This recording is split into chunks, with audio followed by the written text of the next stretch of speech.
আজ নিয়ে এসেছি আমি একদম অন্য রকমের রেসিপি। আমরা ডাল মাখানি, পনির মাখানি, চিকেনের অনেক রেসিপি খেয়েছি। তো আজকে আমি আমার হেসেলে করেছি চিকেন মাখানি, আমার নিজের স্টাইলে করেছি। তো দেখতে থাকো আমি এই রেসিপিটি কিভাবে করেছি।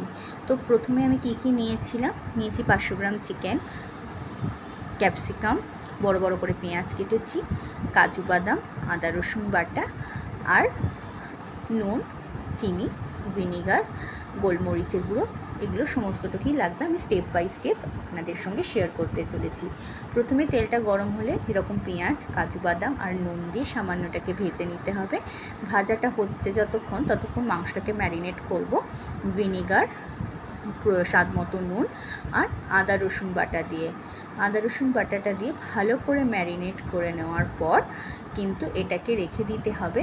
যার যেরকম হাতে সময় থাকবে সেরকম রাখবেন। আমি 10 থেকে 15 মিনিটের মতো কিন্তু এটাকে ম্যারিনেট করে রেখেছিলাম। এটাকে ম্যারিনেট করে রাখার পরে আপনারা এটাকে ফ্রিজেও রাখতে পারেন বা ঘরোয়া যে নর্মাল টেম্পারেচার তার মধ্যেও কিন্তু রাখতে পারেন। আমি কিন্তু গোলমরিচ এখানে ইউজ করিনি। এখানে তারপরে তেলের মধ্যে ভালো করে ভাজা করা, দেখুন লাল লাল করে পুরো ফ্রাই হয়ে গেছে।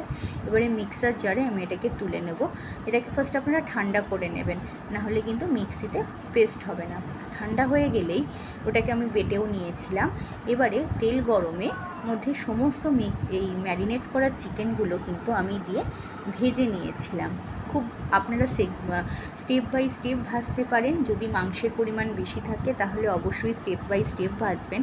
কিন্তু যেহেতু আমার এখানে 500 গ্রামের একটু বেশি মাংস ছিল, খুব বেশি ছিল না, তো তার জন্য আমি স্টেপ বাই স্টেপ করিনি, একদমই এভাবে করেছি। মাংসটা যখন ভাজা হয়ে যাচ্ছে তখন দেখলেন তেলটা যখন ছেড়ে ছেড়ে এসে মাংস থেকে আমি দিয়ে দিয়েছিলাম এখানে ক্যাপসিকাম কুচিটা।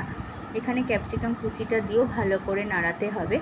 আবার দিয়ে নাড়িয়ে ভালো করে এটাকে ঢেকে রাখবেন যতক্ষণ না ক্যাপসিকামে আর চিকেনের একটা ফ্লেভারেবল গন্ধ যতক্ষণ না ছাড়ে।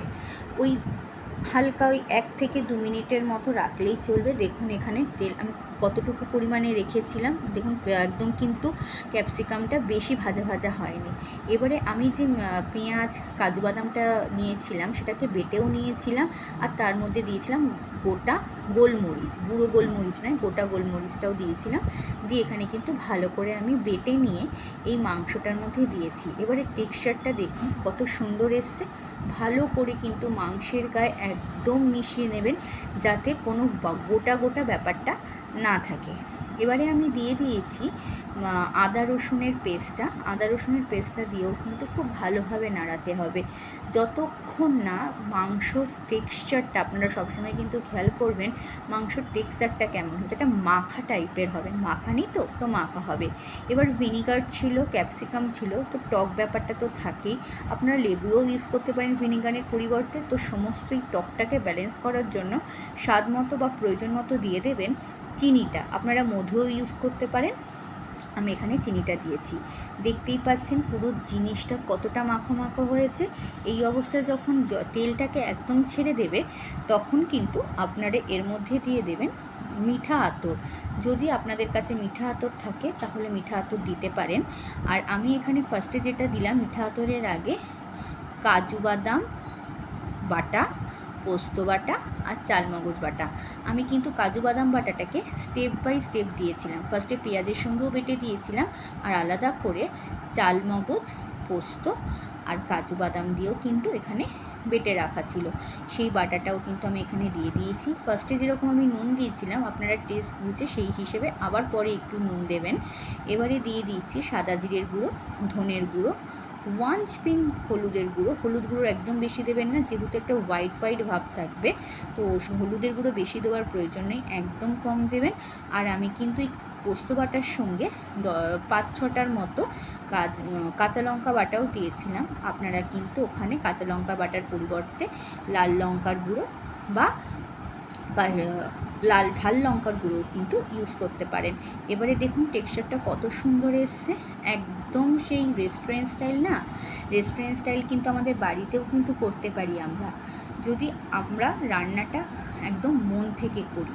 তো আমরা এরকমভাবে রান্নাটা যদি মন থেকে করি, অবশ্যই কিন্তু আমাদের কিচেনে আমরা পারফেক্টলি রেস্টুরেন্ট স্টাইল খাবার কিন্তু তৈরি করে নিতেই পারি একদম কম খরচে। তো এবারে দেখুন, আমি যে আতরের কথাটা বলেছিলাম, এই আতরটা আমি এরকম আতর দিচ্ছি।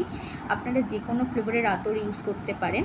তারপরে আমি আতরটা দিয়ে ভালো করে নাড়িয়ে সামান্য উষ্ণ গরম জল আমি এখানে দিয়ে দিলাম। আমি কিন্তু সবসময় রান্নাতে গরম জলটা ইউজ করি, আপনারা কিন্তু কখনোই ঠান্ডা জল ইউজ করবেন না। এবারে দিয়ে দিলাম ভালো করে নাড়িয়ে গরম জল দিয়ে, ওপর দিয়ে সামান্য গরম মশলা।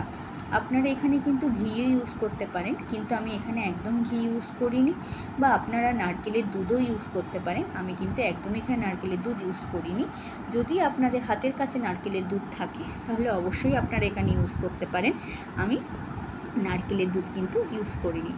এখানে ভালো করে যখন হয়ে গেছে তখন দেখুন এবারে টেক্সচারটা কত সুন্দর এসছে। নারকেল বাটা ছাড়া বা নারকেলের দুধ ছাড়াও কিন্তু আমরা এরকম রেসিপি তৈরি করে নিতেই পারি বাড়িতে। এবারে গ্যাসের ফ্লেমটাকে বন্ধ করে আমি ঢাকনা দিয়ে রেখেছিলাম সামান্য ওই 2-3 মিনিটের মতো। সামান্য 2-3 মিনিট ঢাকনা খোলার পরে এবারে দেখুন কত সুন্দর হয়েছে। আমি এখানে চিকেন মাখানিটা বাসন্তী পোলাওয়ের সঙ্গে ট্রাই করেছি। বাসন্তী পোলাওয়ের ভিডিও পেতে অবশ্যই আমার চ্যানেলটিকে সাবস্ক্রাইব করে রাখবেন। রেসিপিটি যদি ভালো লাগে অবশ্যই লাইক, কমেন্ট, শেয়ার অবশ্যই করবেন। তো আজকের মতো এখানেই টাটা।